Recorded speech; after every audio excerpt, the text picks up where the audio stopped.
The Raptors get it done in triple overtime, 124-120. I'm Randy Urban, and this is Raptors Night Cap.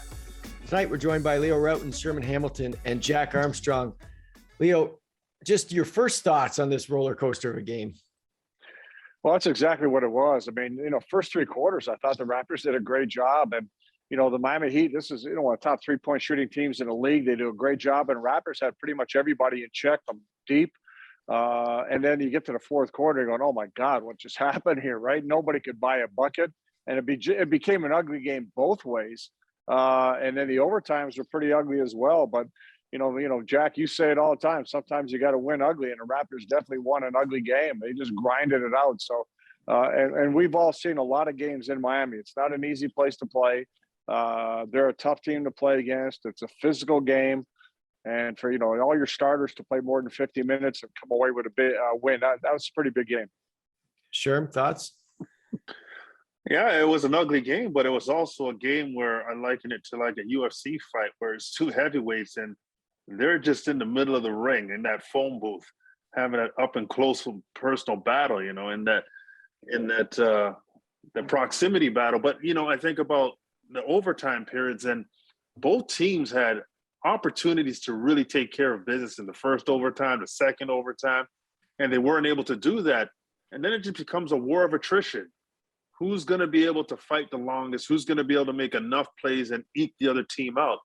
Unfortunately, the Raptors were, but this is a great win for this Raptor team where they pretty much got all their production from their starters. Their bench didn't help them much. And I thought those guys, OG, I thought Pascal was great. Fred was huge, making some threes. Gary Trent had a great game. I just thought the starters did a great job on both sides of the basketball in a very, very mentally tough game. Forget about the physical side of it. Mm-hmm. It was a mentally tough game. Mm-hmm. Jack, do you think the coaches and players had as much fun as us watching it? Because I was entertained. I was riding the roller coaster like everybody, but I was entertained. I don't know if they probably pretty stressful. I would say pretty stressful. No, it was. I thought Leo and Sherm nailed it there. I don't know much more I could say about what just took place. To me, I just like to compliment both teams. I thought they played their hearts out tonight, laid it on the line. If you bought a ticket in Miami tonight, you got your money's worth. And to me, and that's a great road win for the Raptors. And it's interesting, as you have the trade deadline coming up here on February 10th, a game like this, you look at it, Miami's the number one seed in the Eastern Conference. And you went nose to nose, toe to toe with them. They didn't have Kyle Lowry. I get that. You didn't have Kem Birch. But nonetheless, I think this team's not far off. Mm-hmm. I said it the other night, and I'll say it again. They're not far off. They just need a little bit of help. Mm-hmm. And to me, it's very encouraging. You saw what they did a few Fridays ago at Milwaukee against a really good team. So I'm encouraged by what I'm seeing. Mm-hmm. Leo, I think this is a massive win for their overall psyche, just because, the last time they played Miami, I felt like they gave it up at the end there, and, they battled here and were able to pull it out. This can do something for them momentum wise going forward, right? I sure can. But, I think this team, I don't think it gets talked enough. I think they really believe in themselves. Yeah. Despite their record and despite everything that's happened this season, I think these guys really believe in each other, and they think they can win every game when they step on the floor.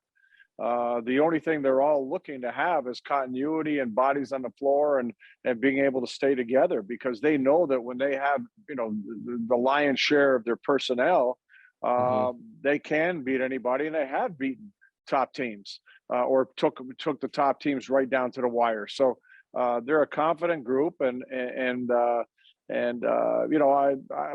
think, when you win a game like this, it does mean a lot. It goes a long way, especially, you got to grind it out. And again, I mentioned this off the top that, Miami's a team that can shoot the three. They got a lot of shooters.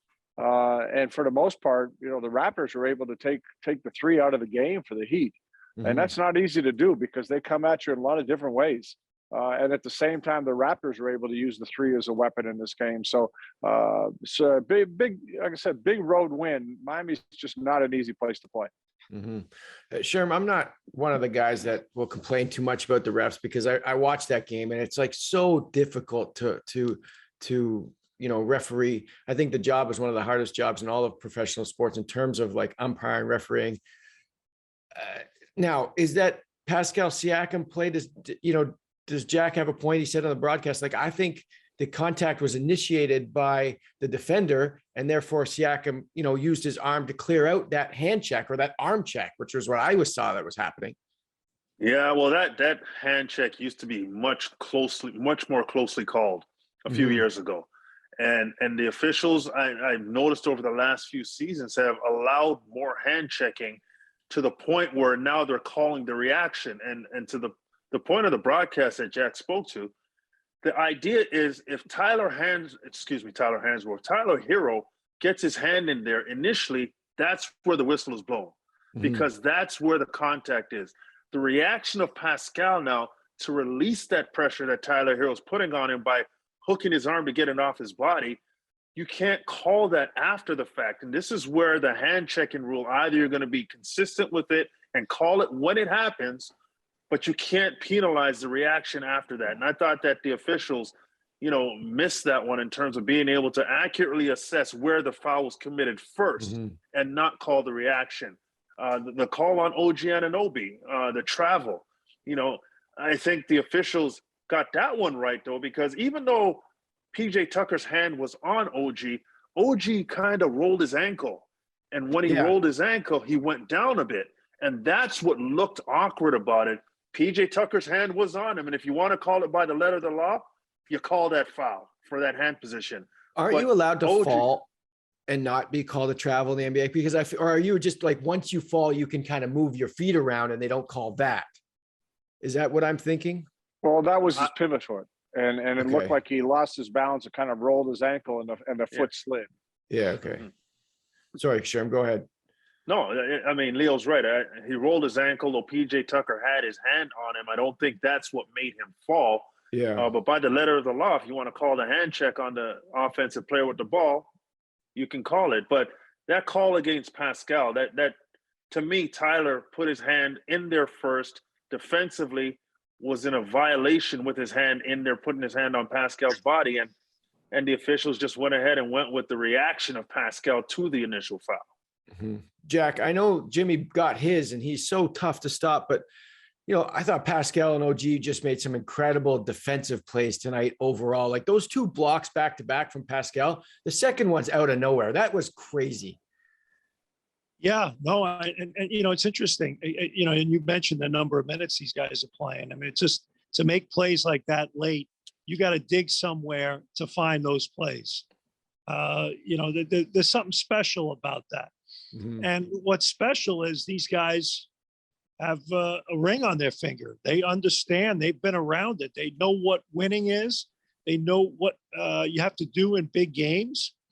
And in many ways, these guys played secondary roles before. Now it's their turn to play primary roles. And they've learned from that experience. So, yeah, it's really cool to watch, both OG Anunoby and Pascal Siakam do what they did. Fred VanVleet have a tough shooting night and yet make big shots when it mattered. Gary Trent was incredible early in the game, particularly. And Scotty Barnes, those two big free throws he made, to tie it up, to get it where you could live, hang out, watch a lot of overtimes. Yeah. It's pretty cool. So no, it's just a memorable evening tonight. And the one thing, and Leo and Sherman both know this because we've all been doing this a long time.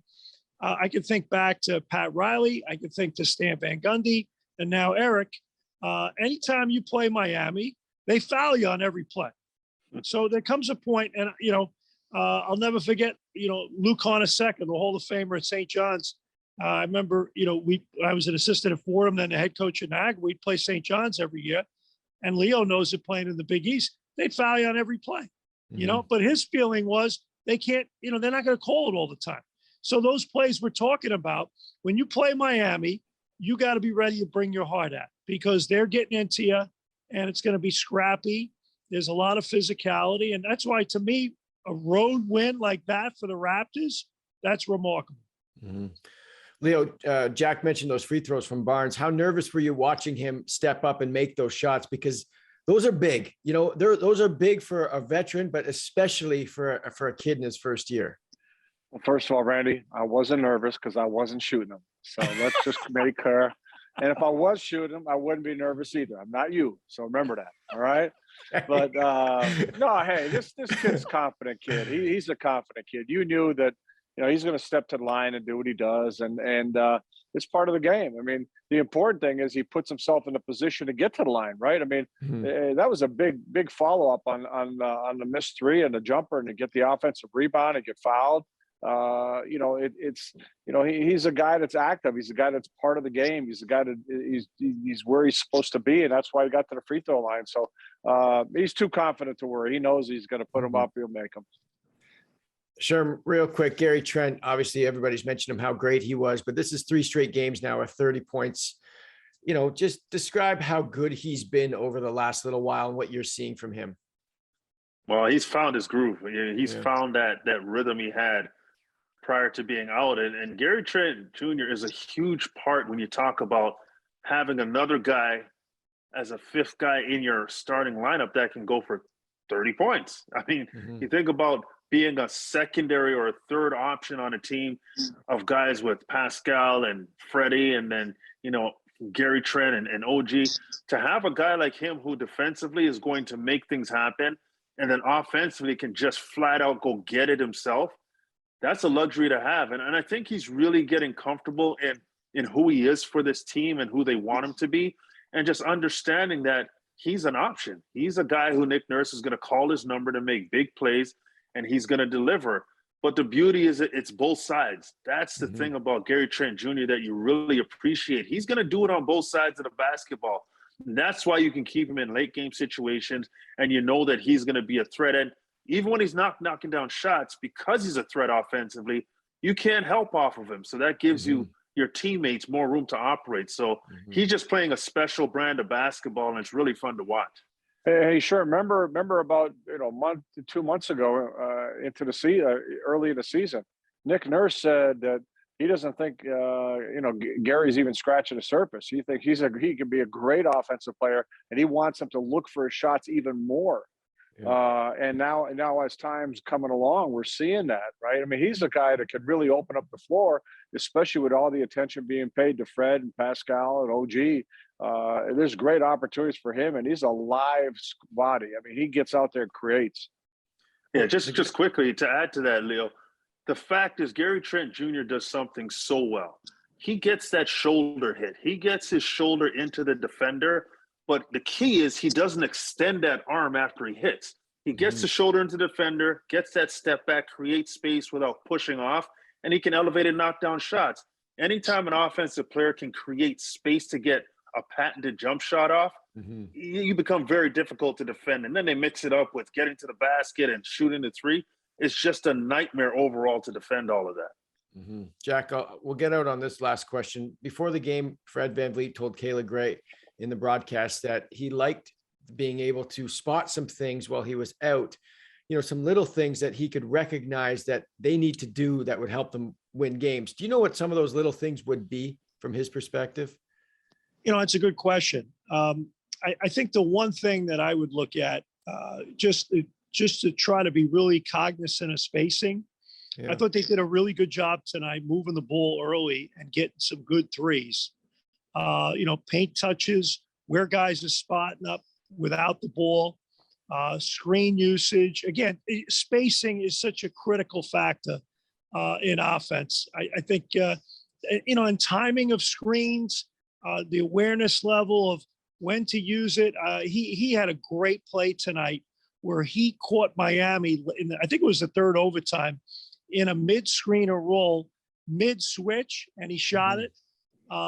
Just stuff like that where you just you really just take a step back and recognize and read the defense. And I thought defensively tonight, their communication was really, really good. Went to double, went to stunt, went to get back. It was fabulous. And you know what? I joke all the time. Fred's making too much money. He'll probably never want the torture of being a coach. But man, oh man, in my opinion, he's got head coach written all over him in this league someday, kind of like a Ty Lue or a Chauncey Billups, an old point guard kind of guy. I see Fred being that kind of guy. Yeah. All right, guys, gonna stop you there. Great stuff as always. You can go home now. It's late. I appreciate you doing the show. Next game for the Raptors, Monday night against the Hawks, 7:30 p.m. Eastern. We'll see you then.